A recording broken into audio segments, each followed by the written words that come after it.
Boeing విమానాలను కుదించాలనుకుంటున్న కేంద్ర ప్రభుత్వం.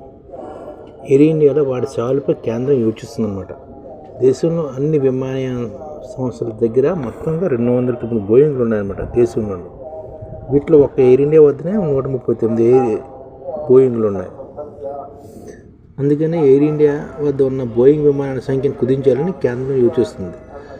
మన అహ్మదాబాద్లోని బోయింగ్ డ్రీమ్ లైనర్ 787 కూలిన తర్వాత ఈ నిర్ణయం తీసుకున్నట్టు సమాచారం. ఎందుకంటే వాస్తవానికి విమానాల సరఫరాకు బోయింగ్ పలు సంస్థలు దేశాలతో ఒప్పందం చేసుకుంటున్న వాషింగ్టన్ ఒరేగన్ ప్లాంట్లో సమ్మిళిత సమస్యల కారణంగా సకాలంలో వెళ్ళలేకపోతుంది. అంటే బోయింగ్ ప్రపంచవ్యాప్తంగా సరఫరాకి ఒప్పందాలు చేసుకుంటున్న వాషింగ్టన్ ఒరేగన్ ప్లాంట్లో సమ్మెలు ఇతర సమస్యల కారణంగా సకాలంలో బోయింగ్ విమానాలు ఇవ్వలేకపోతుంటాయి. ఈ కారణంగా కొనుగోలు సంస్థలు తీవ్ర ఇబ్బందులు ఎదుర్కొంటున్నాయి. చాలా విమాన సంస్థలు తమ ఆర్డర్ను కూడా కుదించుకుని ఇతర విమాన కంపెనీలపై ఎదురు చూస్తున్నాయి. మొత్తం కొత్త విమానాన్ని నడపాలనే ఉద్దేశంతో ఎయిర్ ఇండియా 2023లో 220 జట్ల కోసం బోయింగ్కు ఆర్డర్ ఇచ్చింది. ఇవి కాగా అదనంగా 50 మ్యాక్స్, 737, 20 డ్రీమ్ లైనర్లు, 787లు విమాన కొనుగోలుకు ఆసక్తి కనిపిస్తూ సంతకాలు కూడా చేసింది. అలాగే 200 సింగిల్ సీజీల్ జట్ల కోసం ఎయిర్ బస్ బోయింగ్తో చర్చలు కూడా జరుపుతుంది. ఇండిగో 900 విమానాల కోసం ఎయిర్ బస్కు ఆర్డర్లు ఇచ్చింది. ఇండిగో 900 విమానాల కోసం ఎయిర్ బస్కి ఆర్డర్ ఇచ్చింది. 3 ఏళ్ల కింద కార్యకలాపాలు మొదలుపెట్టిన ఆకాశ్ ఎయిర్ కూడా 226 బోయింగ్లు, 737 మ్యాక్స్ జట్ల కోసం ఆర్డర్ ఇచ్చింది అనమాట. ఆకాశ్ ఎయిర్ కూడా 226 బోయింగ్ కోసం ఆర్డర్ ఇచ్చింది. అయితే బోయింగ్ ఒక్క విమానం కూడా సరఫరా చేయలేదు. ఇప్పుడు అహ్మదాబాద్ ప్రమాదకరంగా బోయింగ్ విమానాలను భద్రపరంగా స్క్రూటినీ చేస్తున్న నేపథ్యంలో సరఫరాలు మరింత ఆలస్యమయ్యే అవకాశం అనమాట. ప్రస్తుతం ప్రపంచవ్యాప్తంగా 1148 డ్రీమ్ లైనర్లు ఉన్నాయన్నమాట. ప్రపంచవ్యాప్తంగా బోయింగ్ డ్రీమ్ లైనర్లు.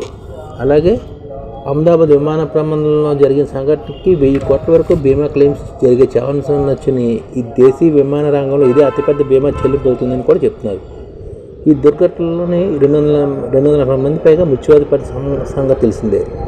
దీనికి 1000 కోట్ల వరకు బీమా క్లెయిమ్ దాటి వచ్చిన అంచనా ఉన్నమాట. ఇప్పటివరకు దేశంలో అతిపెద్ద ఏవియేషన్ బీమా చెల్లింపుగా ఇది మారుతుందన్నమాట. దేశంలోని వైమానిక బీమా రంగం నుంచి వసూలైన మొత్తం వార్షిక ప్రీమియం కన్నా ఈ బీమా క్లెయిమ్ ఎక్కువని అనుకుంటున్నారు. ఇక 1999లో కుదిరిన మాంట్రియల్ కన్వెన్షన్ ప్రకారం విమాన ప్రమాదం చనిపోయిన ప్రయాణికులకు స్పెషల్ డ్రాయింగ్ రైట్స్ ఆధారంగా విమానయాన సంస్థలు పరిహారం చెల్లించాల్సి ఉంటుందన్నమాట. ఒక్కో ప్రయాణికుడికి $1,71,000 అంటే సుమారు $1,50,00,000 పరిహారం ఉంది. విమాన ప్రమాదంలో మరణించిన వారికి సంబంధించిన క్లెయిమ్ సెటిల్మెంట్ ప్రక్రియలో సడలింపు ఇచ్చినట్టు ఎల్ఐసి కూడా వెల్లడించింది. మరణ ధృవీకరణ పత్రం బదులుగా విమాన ప్రమాదాల పాలసీదారు మరణించిన ప్రభుత్వ రికార్డులు ఉన్నా సరే ఏదైనా ఆధారం లేదా కేంద్ర రాష్ట్ర ప్రభుత్వాలు విమాన సంస్థ చెల్లించిన పరిహారాన్ని మరణ ధృవీకరణ పత్రంగా అంగీకరిస్తామని కూడా చెప్తుంది ఎల్ఐసి. ఈ విధంగా 1000 కోట్లు క్లెయిమ్ వస్తుందన్నమాట. అంటే ఇప్పుడు వరకు బోయింగ్ మీద ఆంక్షలు వచ్చాయి.